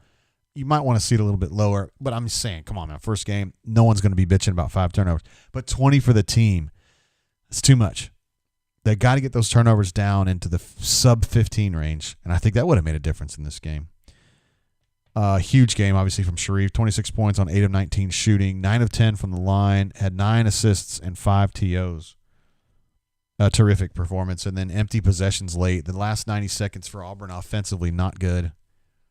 Sharife taking what I thought were some ill-advised threes late. It didn't have to be that. I think there's other guys that are better choices for three-point shooting you could have gotten the ball to them and let them shoot. Let's see. WM Kess says people ragged a little on Cooper's defense, but one thing he does that no one else does is put a hand in a shooter's face. He does. There are a lot of that would go down with valor for me. Also, when he gets driven inside, which it's fine, no big deal. He's good about keeping his hands out, and he deflected a couple passes that I remember just because he had his hands out. One of them he wasn't even looking. The pass came from behind him, but he had his hands. They were just kind of obstruction. And then another one he kind of reached for and tipped it. Very handsy. Rick Pitino, back when I covered him in the 90s, he was big on deflections. He looks at deflections as important as turnovers. I mean, he is just fanatical about deflections. I never had a conversation with BP specifically about that, but yeah, it's very helpful. And it's just one game of sample, so I don't know, but he was very active with his hands today. Okay, Sharp said, did you see when Jalen went for the 3 and got blocked? Yeah. It was pretty funny. He definitely should have faked. Yeah, these are just things, again. And he's not a super young guy. He's a sophomore, but yeah, you got to do something when you see the guy coming at you.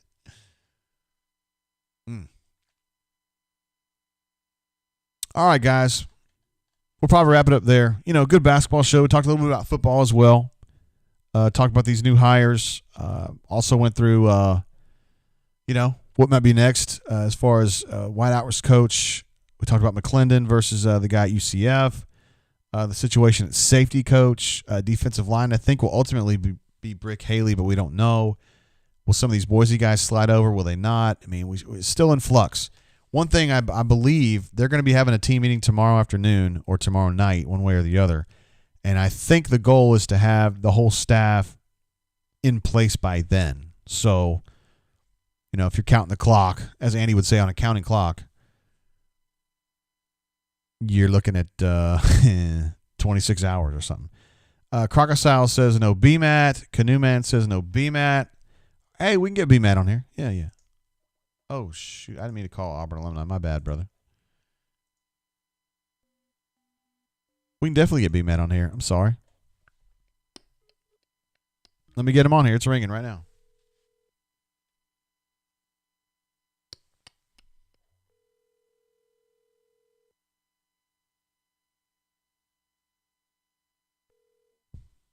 Up. B-Matt, what up, bro? I'm taking the dog for a cold-ass walk. Why would you be out in the cold weather like this? You're going to catch a cold. Because the dog has to do her business. But you have a backyard, Brian. Crap, I just dropped the phone. Can you hear me? Yeah? Yeah, okay. Yeah, I know. Well, I need to repair a little hole in the fence because there's a dog next door, and they're trying to dig to each other under this tiny little hole in the fence, so I've been taking her outside on the leash to do her business. What she gets all muddy and tracks in the house. I'm glad to see you're doing the business. Tell me about this game today, man. Sharife was an absolute badass. What else stuck out to you? Well, how much better he makes everybody on the team, too, right? JT Thor had the best game of his career by far. I thought Dylan Carbwell was terrific. Stat lines maybe didn't show how good he was, I thought. And, Al Flanagan was pretty tough, much better playing that, off guard position than he is at the one. And I just see how much better this team can be offensively now with him. They show up some things on defense. They continue to improve and get better. They're going to be forced come a couple of weeks from now. They're going to start winning a lot of SEC games they're losing right now. Excuse me, post game, how did BP seem to you? Pretty, not happy that they're 0-4, but also I think he sees how good this team can be. I think he still has a lot of confidence. He did talk a little bit about, it is a morale issue, starting out 0-4, but, I just did not get an impression that this team is getting down on itself. I think, especially with Sharife coming back, they're still going to be able to go to Georgia Wednesday night with a lot of confidence. Yeah, the Georgia game is always a showdown, particularly back in the old days of Ron Jerson and the Jerkoozy. Did you ever have a chance to go over there for that one? Yeah. When's the last time they made the Final Four? Was that also in 1980 or was that before then? I can't remember. But, yeah, it's usually a tough matchup at Georgia for Auburn. But, I just sort of have a feeling this team is close to being able to make a run. Maybe you would think Justin Powell is probably close to coming out of concussion protocol, so I think there's probably a better than even chance he's ready to go. And then now you got all your horses, and you got Sharife's got a game under his belt. I mean, it could be a pretty good night for him. Interesting. Your thoughts also on these football hires? We've talked a little bit about Derek Mason and Mike Bobo. Me and Jeffrey were kind of split on Bobo, where I thought it was kind of a solid hire but not awesome. Jeffrey thinks it's an awesome hire. Where do you kind of stand on that? I would lean more toward Jeffrey. I mean, I know he's not maybe the big name, incredible offense guy you'd want, but I think that's offset by, and maybe he is sort of a big name, but I think that's offset by what he can do recruiting and developing quarterbacks. He recruits very well at the quarterback position. You can expect Auburn now to be involved with every top 5 to top 7 or 8 quarterbacks in the country every single year, and probably sign one of those just about every year with Bobo at the helm. And you're going to see Bo Nix get a lot better, I think, even if it's just a year or two under Bobo. I think he's going to get a lot better. I think it's interesting. I think Bobo and Boise State and South Carolina had similar type offenses the past couple of years. Or, well, I guess he's only at South Carolina for a year or whatever. But I think there's some similarities there. So I think they're really going to him and Harsin are really going to hit it off well together and mesh well together. So I think that's a real positive. I just like I like kind of what Harsin has done. He's not like arrogant saying I'm going to get just my guys. He's gone out there and he's picked 2 guys with a lot of SEC experience, just sort of had those 2 sides of the ball. And then so far he's gone out and got some guys on the staff still in the process of some guys that can really go out there and you'd expect can recruit really well too. Word. And then Mason, he looks like an absolute badass too. Yeah, my only question with him is I think it's been 7 or 8 years since he's been a coordinator. So can he step back into that role effectively? There's no reason to say he can't, but we still want to see that.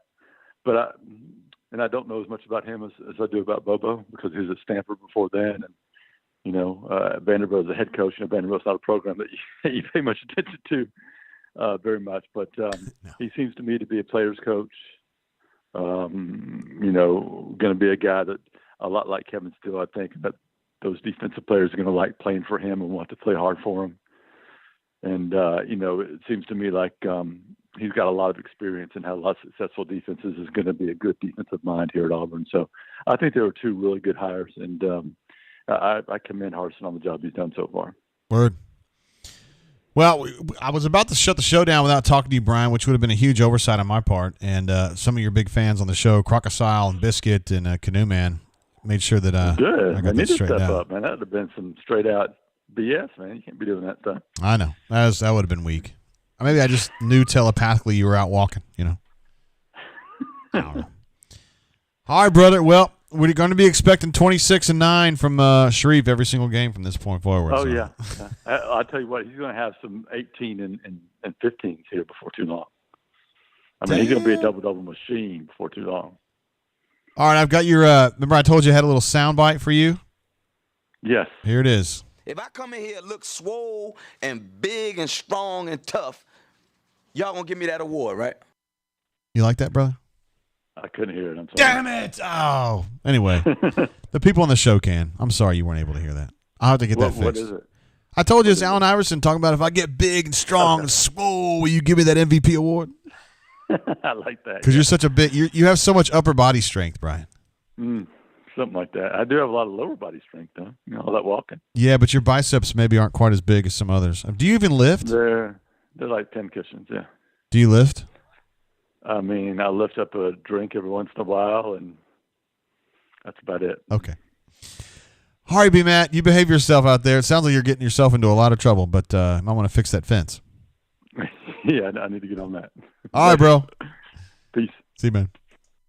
There he is, Brian Matthews, first ballot Hall of Famer, of course. Sam H. says both South Carolina quarterbacks are in the transfer portal. Oops. That's a problem. Ay. Jake Bentley is not on the board, K-Sharp. He is going to South Alabama. he's going to be the number 1 Jag next year.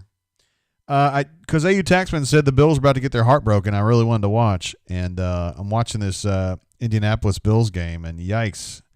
We got a very difficult call to make here as to whether it was a fumble or not. You know, the Bills have questionable luck when it comes to the playoffs. Although they've been really good in the regular season this year. So anyway, Canoe Man says, well done. Thanks for getting B-Man on the horn. Appreciate you, Canoe Man. You're always here with us, bro. I don't think you get enough credit. Of course, I'm the one doling it out, so it's all on me. But, yeah. All right, I'll probably wrap it up there for reals. I do want to give a big shout to our callers. Deezer called in earlier today. Auburn alumni called in as well. Of course, B-Matt and Jay Lee spent some time with us on the show as well. I want to give a shout out to our badass super chatters today. Fat Crack, Bryce G, Matt B, a Canoe Man, Flying Around, Sam H, Elite Gus. I'm going to have to get with you later on that, bro, because I didn't understand your question, and I'm sorry I wasn't able to hit that the way that I wanted to. Ben B, Nacho Ombre ×2. What a badass, man. Caddy Wampus, War Eagle 0008, also with some scoop coming in from the basketball side of things. Stu Pup jumps in, keeping the streak alive. Unbelievable, Stu Pup. You're an absolute beast. Crocodile, Mama Do That, our main man in Indiana. And Ryan S., Nacho Ombre, and Pocket Watch jumped in before we even started the show. Well, I mean, I guess we had started the show, but it hadn't gone live yet. Thank you guys so much for all of your contributions to the show. We're going to have some news to pass along about some stuff we're going to be doing at auburnsports.com from a not fundraising, a scholarship fund we're going to set up. Some of you guys probably know what I'm talking about. We're going to go with a more widespread rollout once we get it all set up with the university. It's all going to go through the university. Also, too, for folks who were interested in doing the bourbon tasting, the flight night, we're going to hold off on that due to some suggestions about just concerns over COVID, which is cool, man. That's probably something that I should have paid more attention to, honestly. Myself, like the tipping point here in my neighborhood, I went out there last night and drank some. I wore my mask and all that kind of stuff. But I know a lot of people have more concerns than that. I think it's deeper than wearing a mask, which is I totally support. So what we're going to aim to do on that is we'll try to shoot for the spring. Maybe some folks will be vaccinated. Without a doubt, we'll be outside. There's a great space outside where we can sit on picnic benches and whatnot and just have the air blown. It'll be a pretty spring day, and we'll drink some bourbon and talk and do what we do. So we'll talk about details for that later. It's probably going to be a few months. We also got some super chats coming in late here. One from Ravine, who's an absolute legend, says, for the bourbon.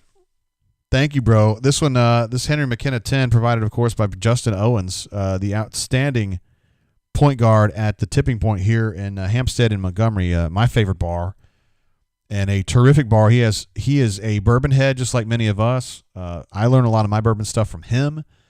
And he has a great selection there for direct pours all the time. I know right now he's got Magnus for sure. I know he's got Rock Hill Farms for sure. He's also got Weller Foolproof up there as well. So if you guys are looking for some of those unusual bourbons, that's a great place to go. And Justin is absolutely the man. Love the Cats jumps in with one. Says WDE. That's also Hornacious, by the way. WDE Mr. Sampler Platter. He's talking, of course, about administrative assistant's charcuterie tray, which is unbelievable. And I think he's just jealous that he hadn't had a chance to dine on that himself. Also, and I'm talking about the tray, of course, Sam H. jumps in and says, dues.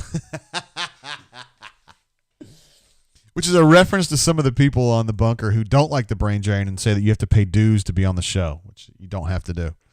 But Sam H. gets the joke. AU Taxman asks late, but it's still always a great question. What are we drinking today? Picked up a refill of Rare Breed and some Chattanooga Rye today.